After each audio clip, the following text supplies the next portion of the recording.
নমস্কার, এসে গেছি আমি অপরেশ আমার নিজস্ব রেসিপি নিয়ে।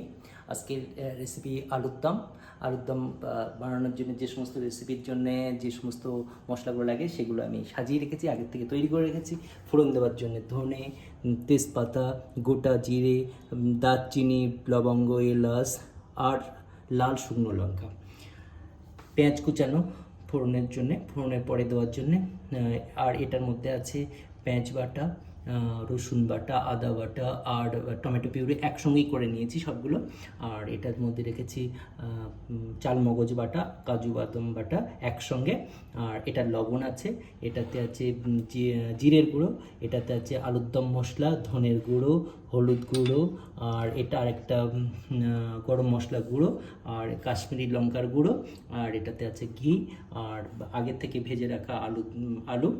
এরপর চলুন আমরা শুরু করে দিই আজকে আলুর দমের রেসিপি।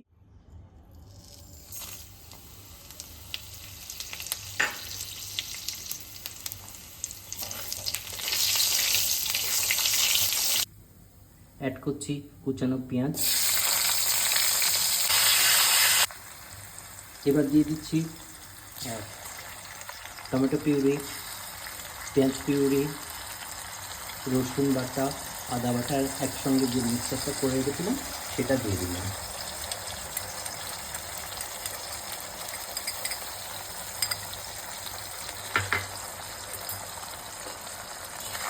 এটাকে একটু কষিয়ে নেব। যোগ করছি চিনি, আর এই তেলের সঙ্গে চিনিটা দিলে পরে একটা সুন্দর কালার আসবে। এবার যোগ করছি চালমগজ আর কাজু বাদাম বাটা, যেটা আগে তৈরি করে রেখেছিলাম মিক্সচার মেশিনে, সেটা দিয়ে দিলাম।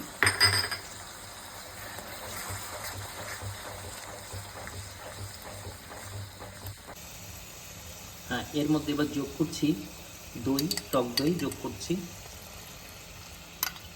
টক দইটা ভালো করে ফিটিয়ে নিতে হবে।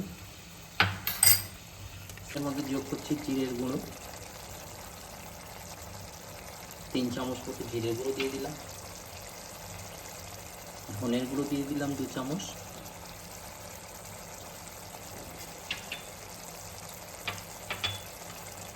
হলুদ গুঁড়ো দিয়ে দিলাম 2 চামচ।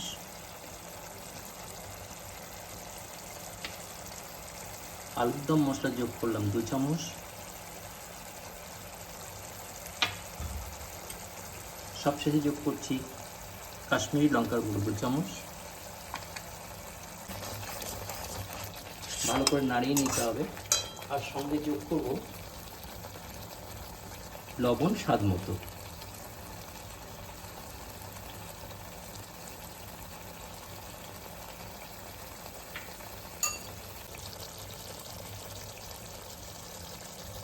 মশলা যখন তেল ছেড়ে আসবে, এমনিভাবে গ্রেভিটা তৈরি হয়ে যাবে, তখন এর সঙ্গে আমি অ্যাড করে দেবো আগে থেকে ভেজে রাখা আলু। লাল লাল করে ভেজে রাখা আলুটাকে এর মধ্যে ছেড়ে দিলাম।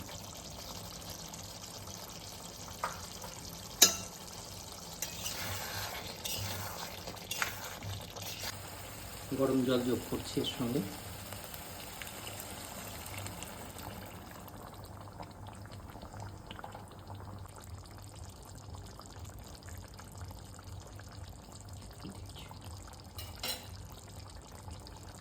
এখন যোগ করছি অল্প করে একটু ঘি,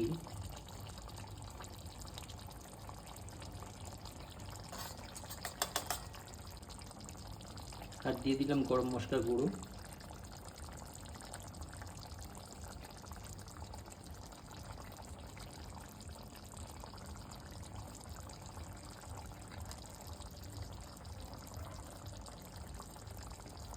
এখন রান্নাটা কমপ্লিট হয়ে গেছে, এবার এটাকে নামিয়ে নেব।